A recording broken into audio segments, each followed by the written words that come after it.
Behold, child, you are risen from the dust, and you walk in my garden.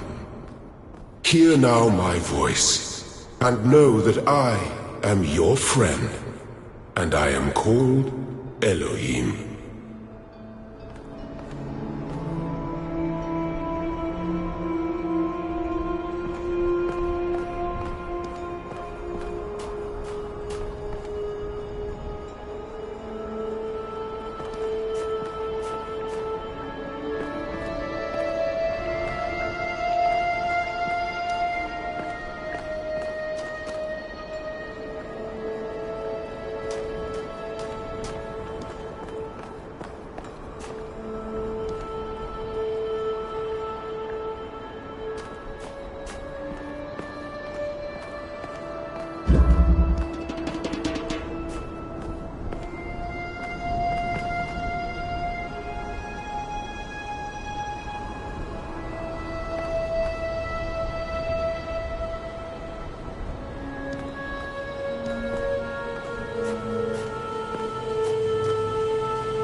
This land is but a dream. You will stay here only for a little while. Soon you will awaken in a new world. But first you must undertake the trials of initiation. They will help me prepare your vessel.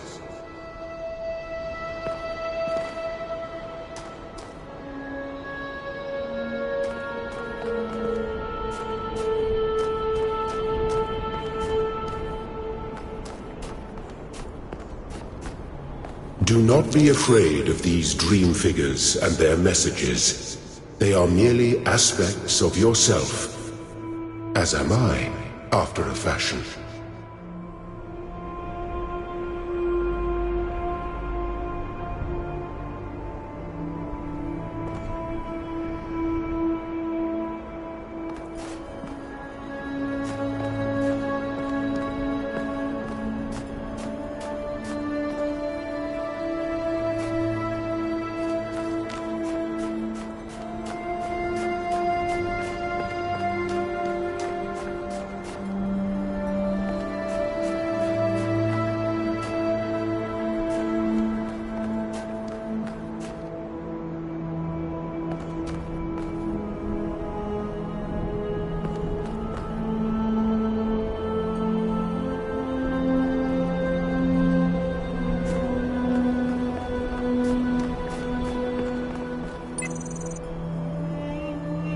may linger in my garden for as long as you wish.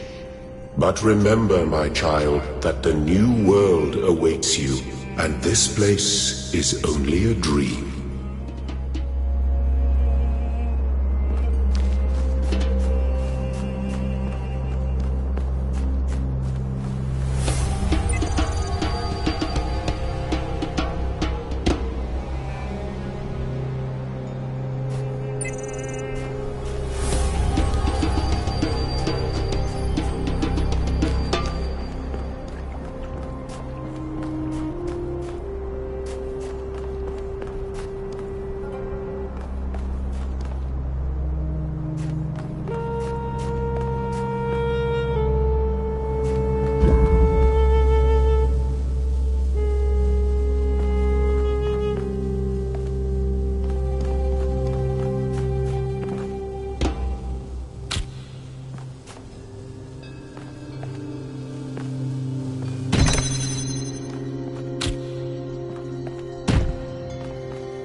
Well done, my child.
The shapes you are collecting are not mere toys.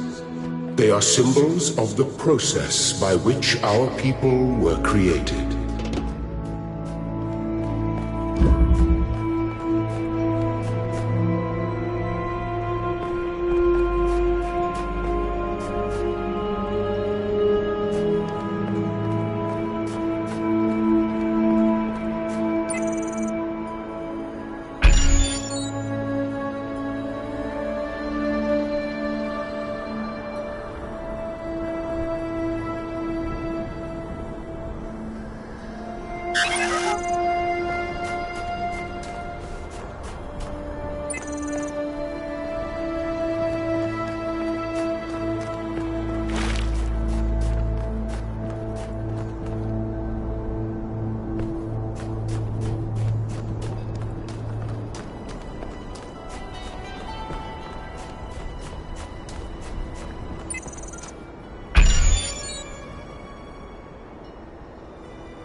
I am proud of all my children.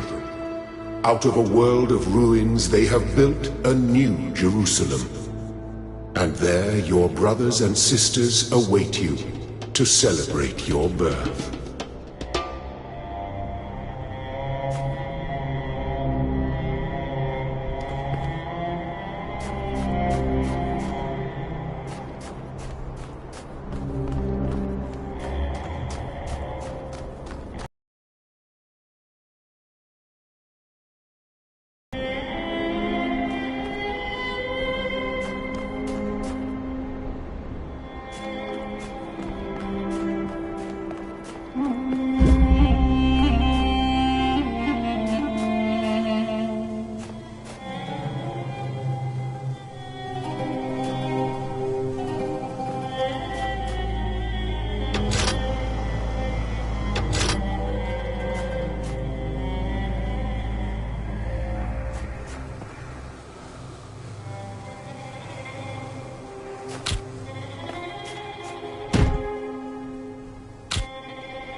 child. I have finished preparing your vessel. Now hear my advice. A new world awaits you, full of dangers and mysteries, signs and wonders. Things that I, in my garden, could never have imagined. In that world, you will have to be careful and smart and curious.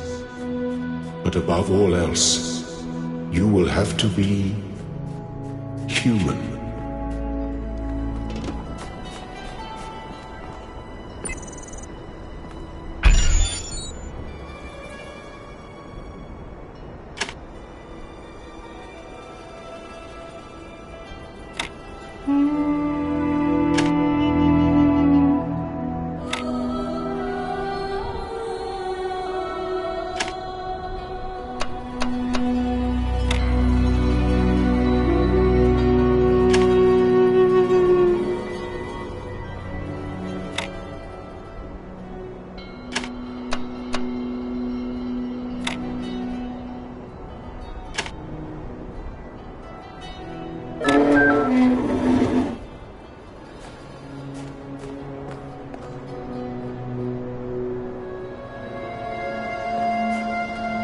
Step into the light, child, and awaken.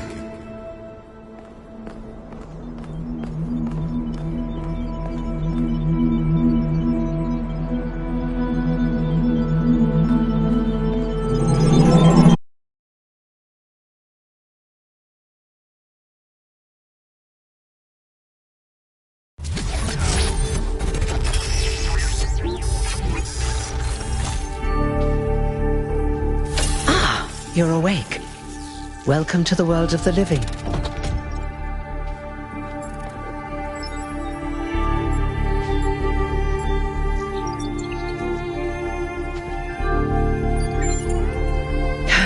That's not an easy question to answer.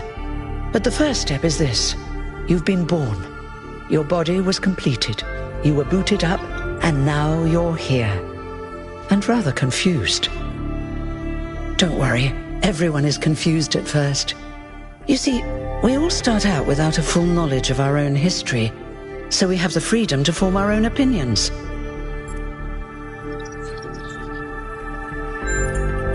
Of course. You want the short version or the long version?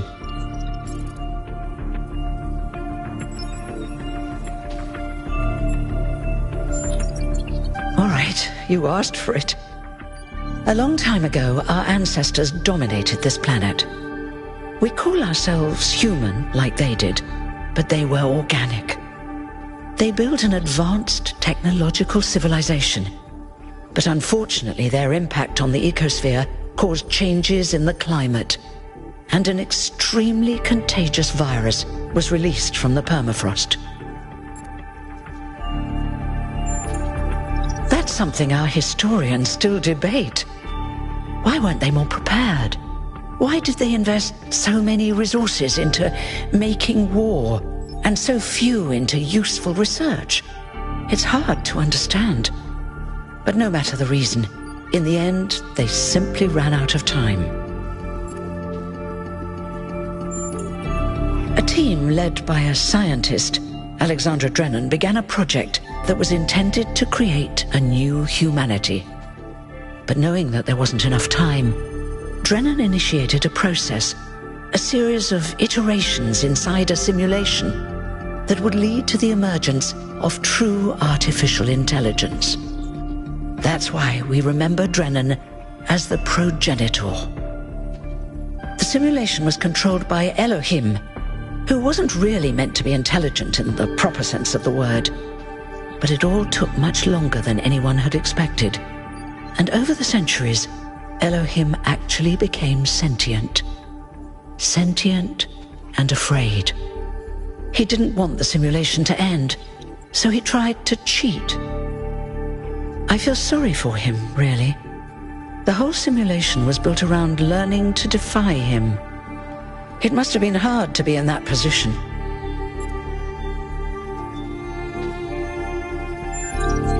When the simulation was completed, he became part of all of us, and it really changed him. It freed him, I think. You'll always hear him in sleep mode, taking care of you. That's what he is, after all. A caretaker.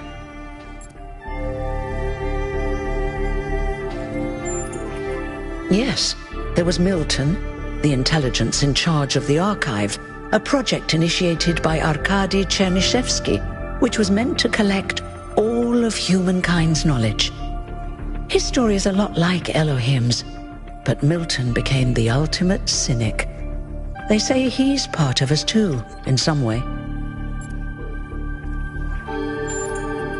It did.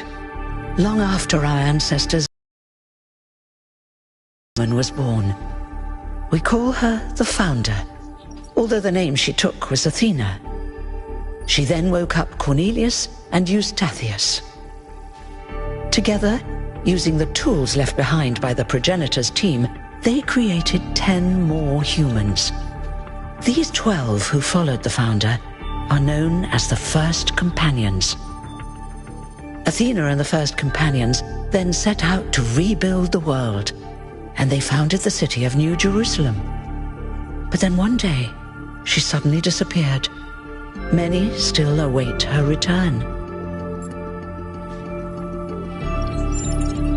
Before the Founder vanished, she set a goal for this city. We call it the goal, capital G and all. To make 1,000 new humans, and so complete New Jerusalem. Well, that's the official story, the way the mayor tells it.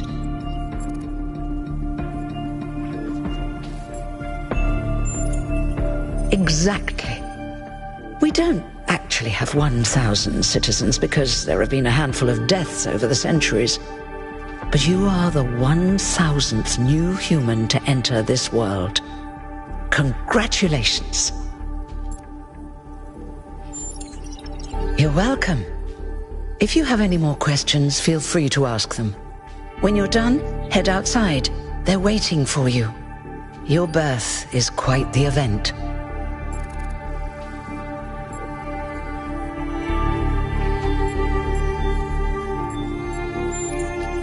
You've only just been born, and already you step right into a major controversy. The goal, as most people understand it, was fulfilled the moment you were born. Now New Jerusalem is complete, and we can live in balance, without damaging the world like our ancestors did. That's the orthodox view, I suppose, but there are many who disagree. You'll have to figure out where you stand for yourself.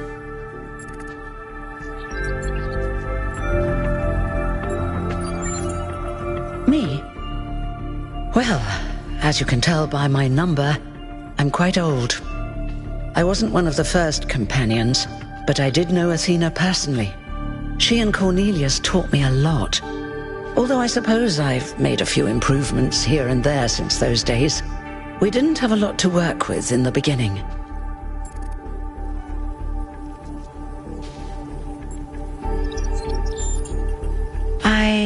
I haven't really thought about it. This is all I've done for the last few centuries, and I like doing it. I guess for now I'll just take a break and we'll see what happens.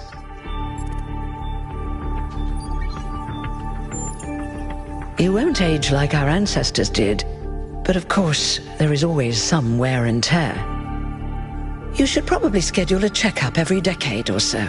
Oh, and be a bit careful with water. You won't die if it rains or anything, but we're running low on insulation material. I wouldn't go swimming if I were you.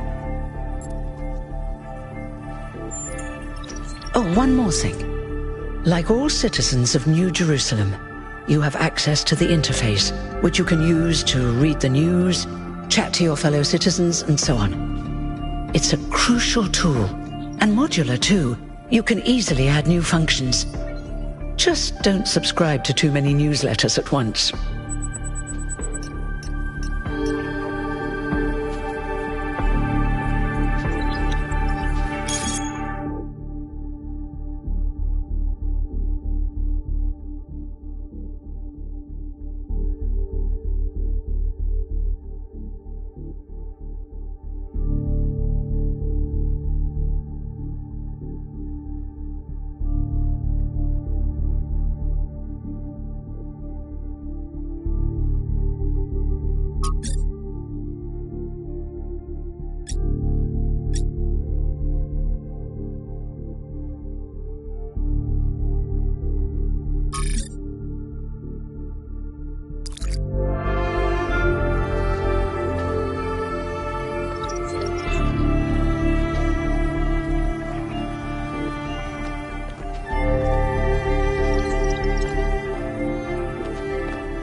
1K! Hey, 1K! Welcome to New Jerusalem! Shouldn't the mayor be starting his speech? This should be interesting. At least give him a chance. Dear citizens of New Jerusalem, many years ago, when the founder stepped forth from the simulation, this was a land of ruins. Our ancestors, in their hubris, undermined the natural foundations on which their world had been built. Because of their arrogance, our species found itself on the brink of annihilation. The founder aimed to set us on a new course. You never even met the founder. Her vision was of a city, a new civilization that would know its limits. It would not repeat the mistakes of the past, nor impose its will on this earth. To that end, she set the great goal we have been striving towards. 1,000 new humans. And today we have... Oh dear, what's that?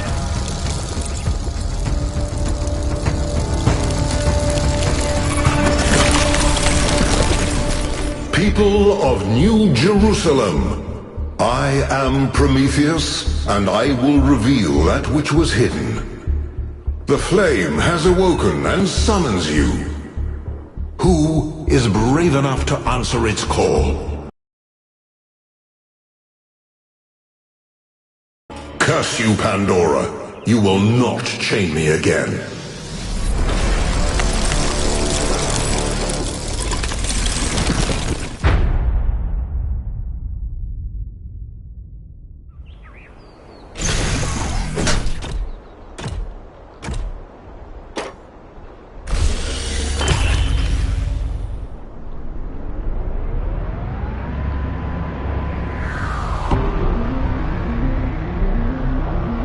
I told you we should have investigated those energy readings. And I told him there's something up with those structures. The mayor's just being cautious. This isn't caution, it's stagnation. Exploration? Too dangerous. Expansion? Too dangerous. We barely even scavenge anymore. You call it stagnation, I call it balance. And I call you an idiot. Here's a thought. Try to be a little more diplomatic when you talk to the mayor. See what I'm working with here, 1K? I'm gonna need a fresh pair of eyes on this expedition. Someone who hasn't spent several centuries hearing about the goal and the founder and all that nonsense. If you're up for an adventure, meet us at the conference room.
What's broken now?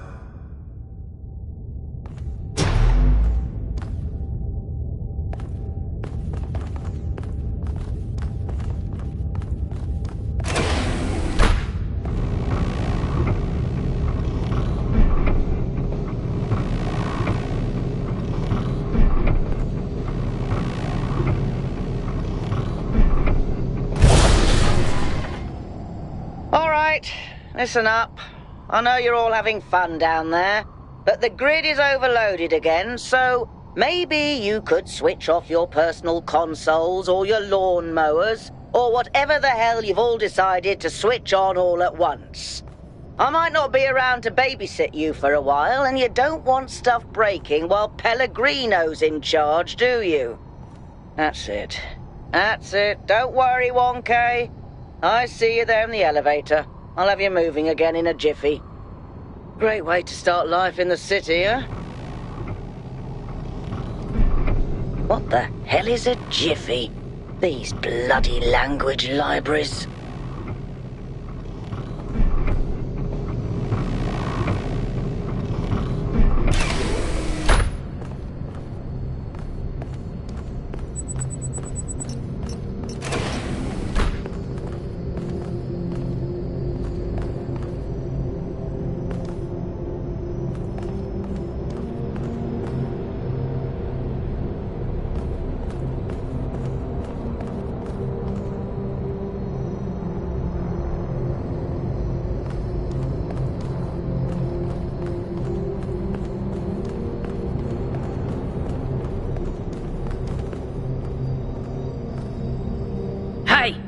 Hold on there.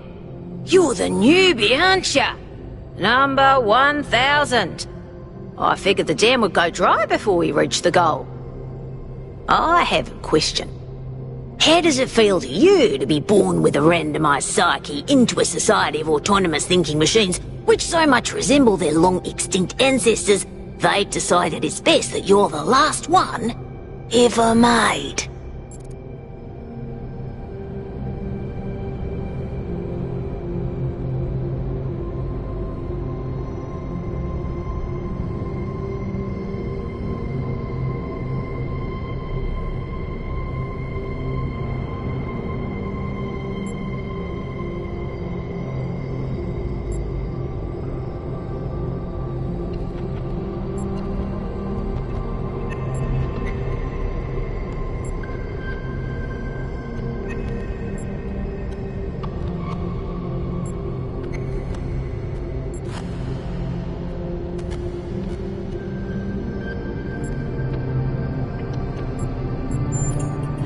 Do you want to get on the non-cooperative path with me? Because that's how you get on the non-cooperative path. It's not fun.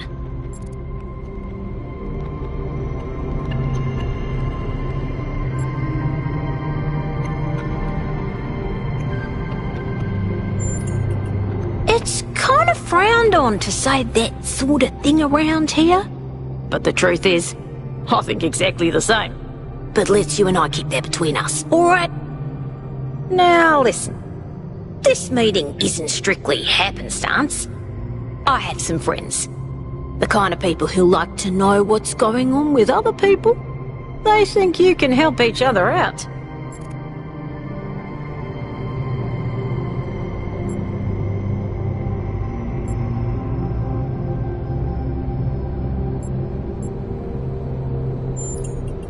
Of course you are.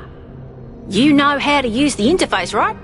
I'll talk to my friends and see if I can't play matchmaker. And before you go, a word of advice. Not everything around here is how it appears.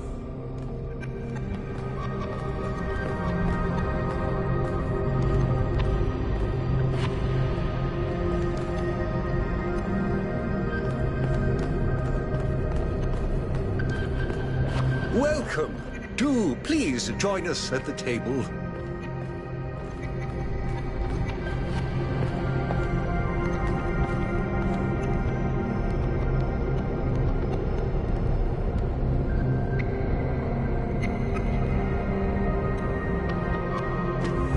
I would like to preface this meeting by saying I told you something would happen sooner or later and you didn't listen to me, and here we are.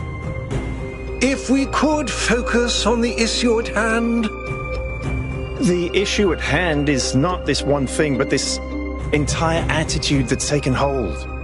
The world doesn't cease to exist when you stick your head in the sand, Herman. Or under a dome, as it were. Let's not get sidetracked.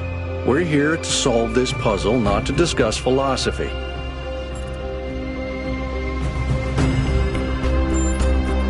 Of course. I'm sorry you've been dragged into this. I'm sure this sort of adventure is the last thing you were looking for on your first day.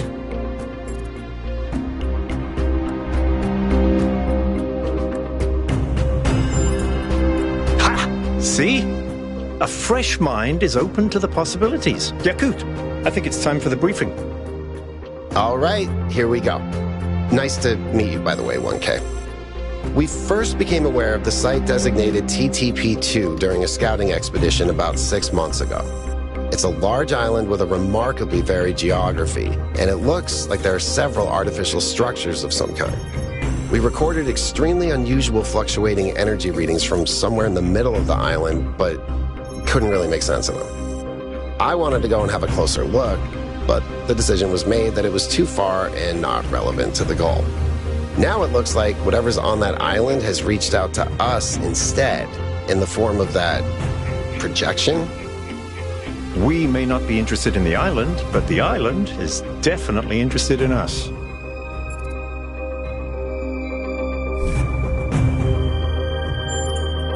I don't share your enthusiasm for the unexpected, but Byron has been requesting an expedition for some time now, and at this point I'm forced to agree that it's necessary.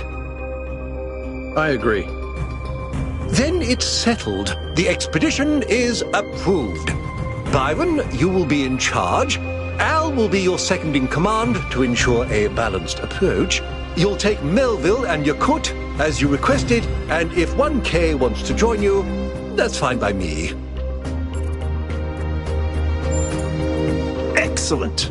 Oh, this is going to be fun! Come meet us out on the landing pad when you're ready. Before you set out so hastily, do consider exploring the city first. It is your home, after all. That's a good idea. Have a look around. See what you make of the place.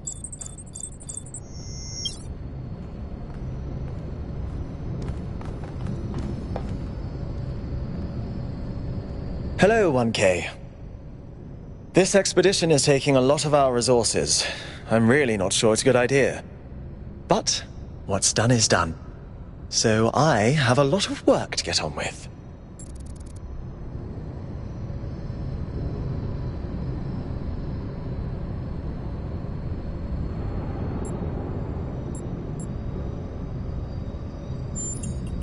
All the things no one else wants to do. Polling the citizenry, implementing new policies, recording decisions, fielding questions people could answer elsewhere.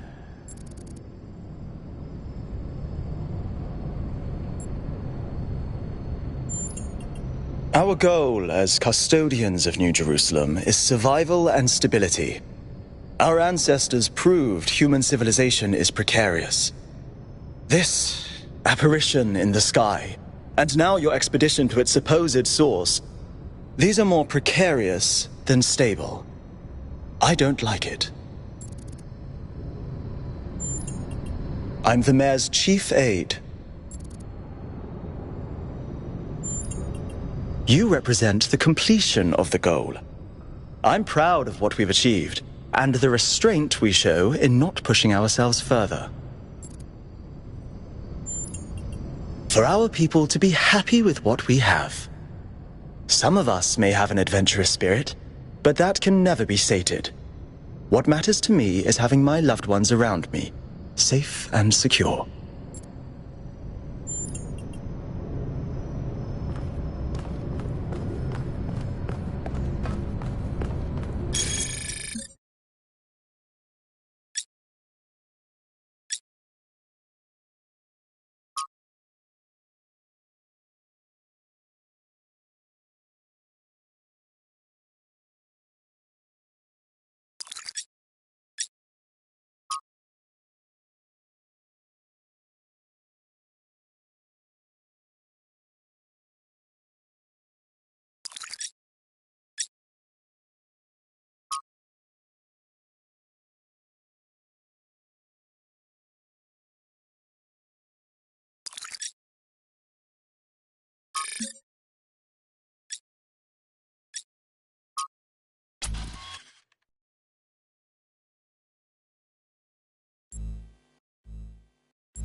Attention all citizens. Due to the new power management and distribution plan, there will be scheduled outages on Jameson Avenue and Rakovsky Plaza. The Gehenna Memorial Pavilion will remain closed for the time being. Thank you, and may the Founder be with you.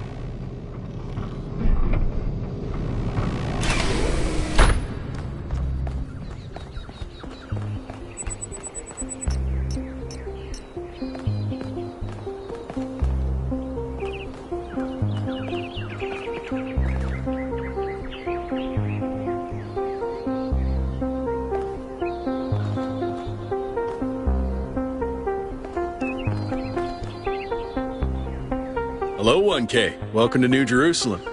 I know you've just had a big moment with the apparition at the dam and all that, but can I have a second of your time? I'm collecting signatures to call for a public referendum on the city's energy crisis.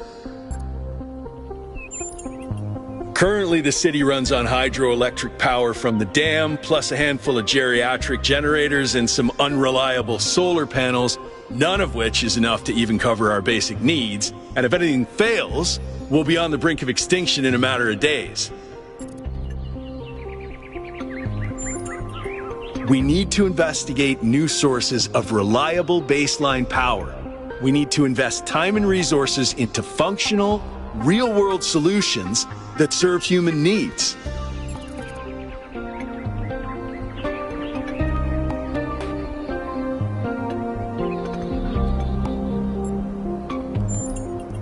No, I help run the public transit system, but I witness the impact of the city's power problems every day. We can't just wish them away. Oh, an election would be good too, but I believe that we need more direct democratic control over the affairs of the city. Byron's been advocating exploring that island for some time, and obviously he's right. Something very strange is going on there, and it's going to start affecting us. In all honesty, I think Byron is the smartest, most visionary person in this city. He's everything we need, and I don't understand why he won't run for mayor. Thanks, 1K. I don't know if this petition will really accomplish anything by itself, but at this point, I'm willing to try anything.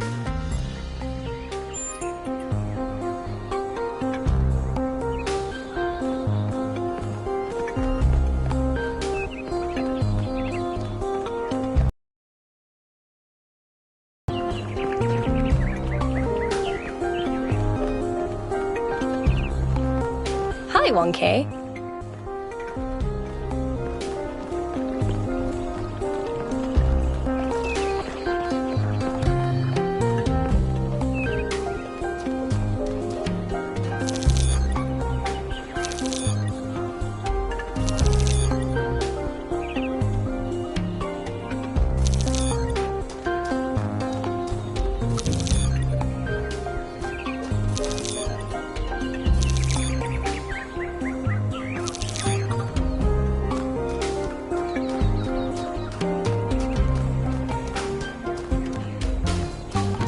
Happy completion day, 1K.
1K.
Founder bless you, 1K. How lovely of you to come here, to the very spot where she established the teachings that led to your creation. The Founder was born out of the trials of Elohim, an almost impossible test created by our distant ancestors. To pass these trials, she had to embody the most important virtues. She was smart and wise and humble. And through her perseverance, she resurrected humanity itself. With the help of the first companions, she founded this city, which has given our species a chance at redemption.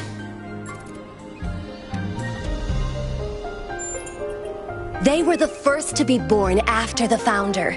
2 whose bodies had been anointed by our ancestors, and 10 who were made whole by the Founder herself. They are the wisest of us. Though sadly, some were lost in the early days, before New Jerusalem was built. And some, I'm afraid, some seem to have rejected the Founder's teachings. The Founder taught that humanity was destroyed by its hubris.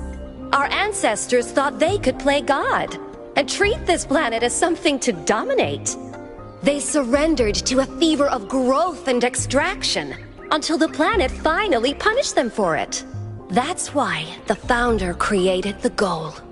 So we would have something to strive for in her absence, but also a limit we must never pass. That's not for us to know. But I believe that one day she will return. It may not be long now. Perhaps after we finish the dome. It was supposed to be finished before completion day.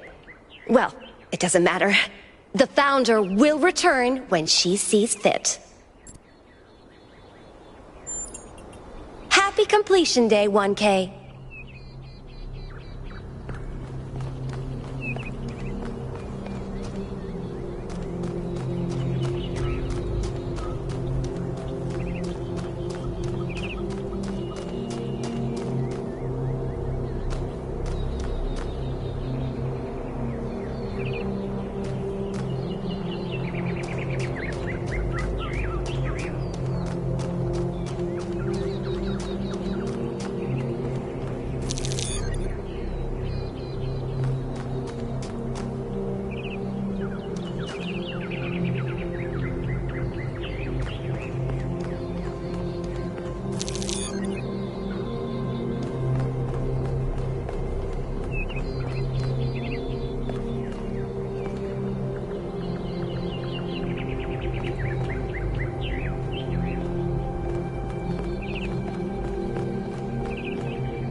DNA is information transmitted across time. The living and the dead are part of the same chain, bound together by chemistry.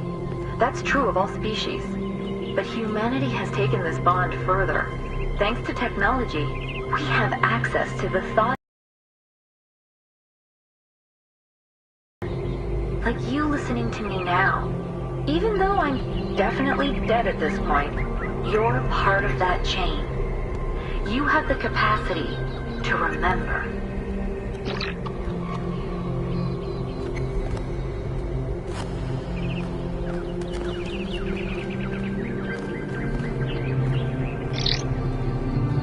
everything on this planet, from the surface of the Earth to the composition of the atmosphere itself, has been shaped by life. It's a process that takes millions of years. But we humans, with our technology, with our understanding and manipulation of systems, have changed everything in just a few centuries.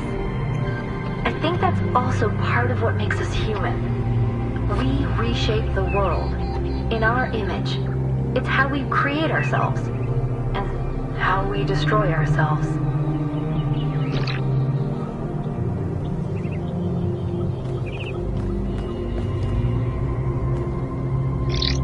When I was in 9th grade, my parents took me to Pompeii. At first, I was amazed by the feeling of walking through an ancient city. But then I suddenly got scared. I realized that I was walking through a real place, where real people had lived, people like myself, with mothers and fathers and lives and hopes and dreams. And now it was all gone forever. I ran to my father, crying, and told him about this. And he said, I remember so clearly, he said, yes, but we are here. So long as there are people in the streets, the past isn't really gone.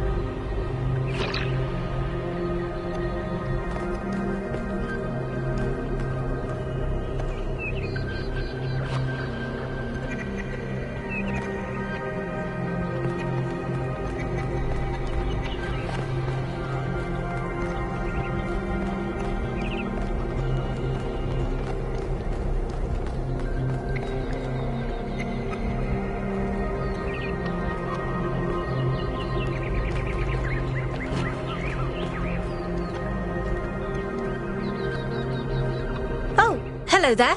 You must be the long-awaited 1K. Lovely day for a walk, is it not?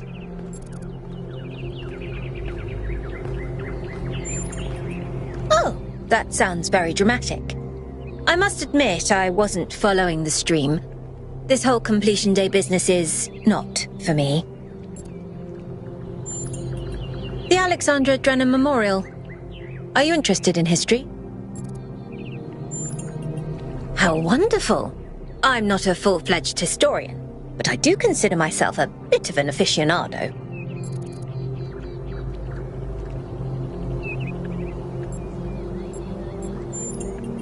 Well, where do I even start?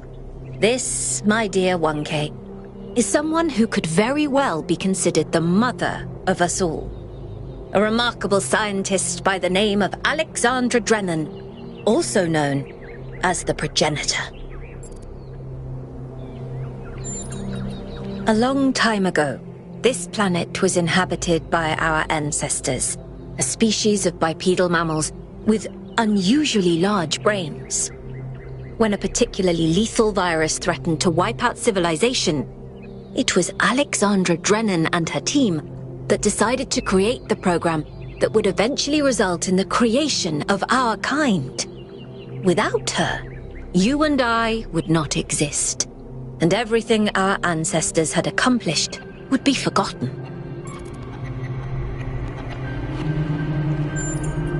By studying her writings and recordings, I have learnt that Alexandra Drennan had immovable faith in humanity, in our ability to persevere, in our curiosity, our bravery, our kindness. While we might not share our ancestors' biological characteristics, I'd like to think that we have inherited those other qualities.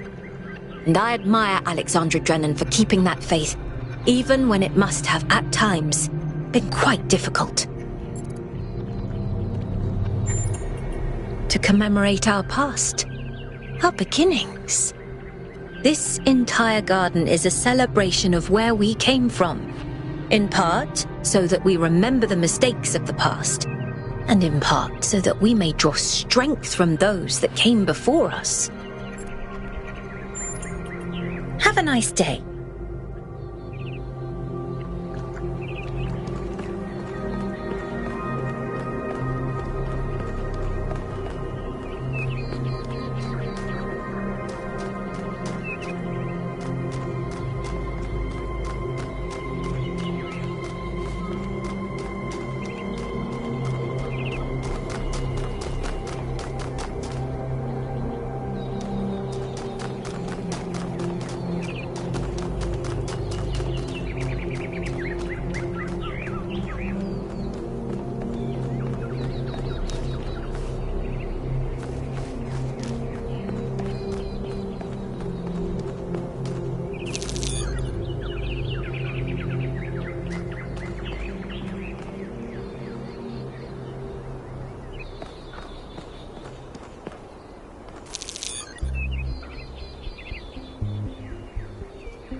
Hello, 1K. Nice to meet you. What brings you to Milton's Rest? Makes sense. It must be strange to be thrust right into the middle of all this. But you picked a good spot. Milton's Rest is the perfect place to relax and think.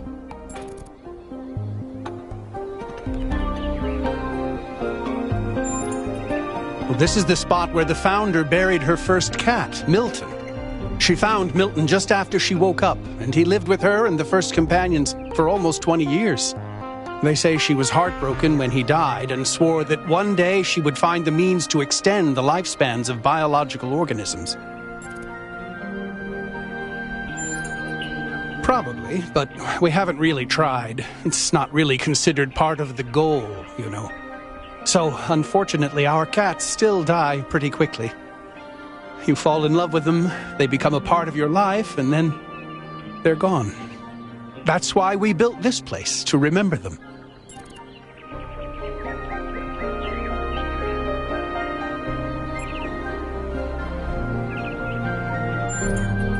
I'm sorry, but why? I mean, it sounds profound, but is it really? Death is natural, so is disease, pain, extinction. That doesn't mean we just shrug and ignore it. If we love something, we protect it. Even if I do everything right, eventually I will watch every cat I love die of kidney failure. What's good about that? Putting aside fortune cookie platitudes, how can we look at suffering and death and declare it good?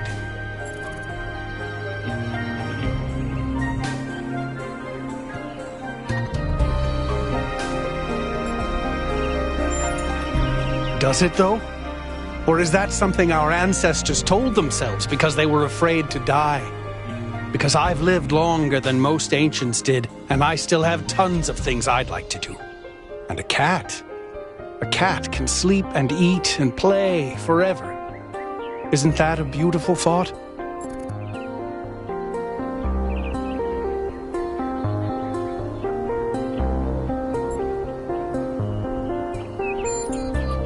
Nature creates our ancestors. Our ancestors create us.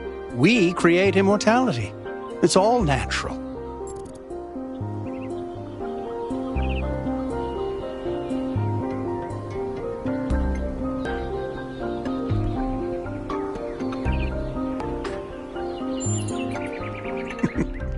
No, thanks.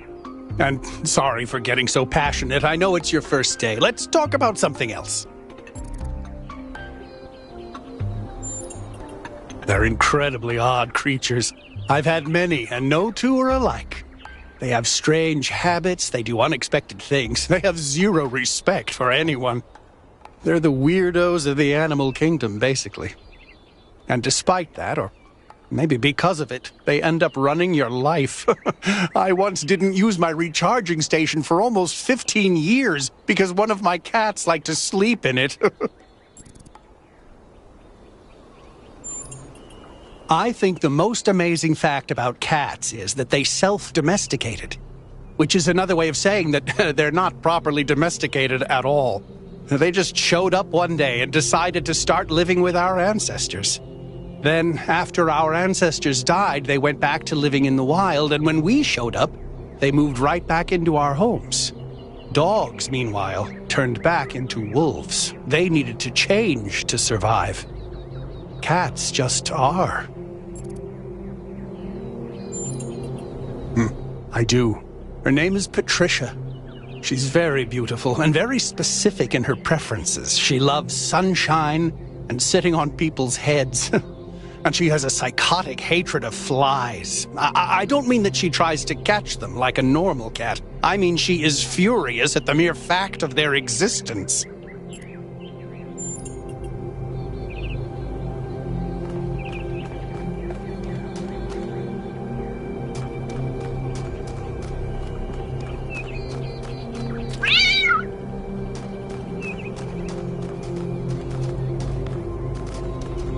May the Founder be with you.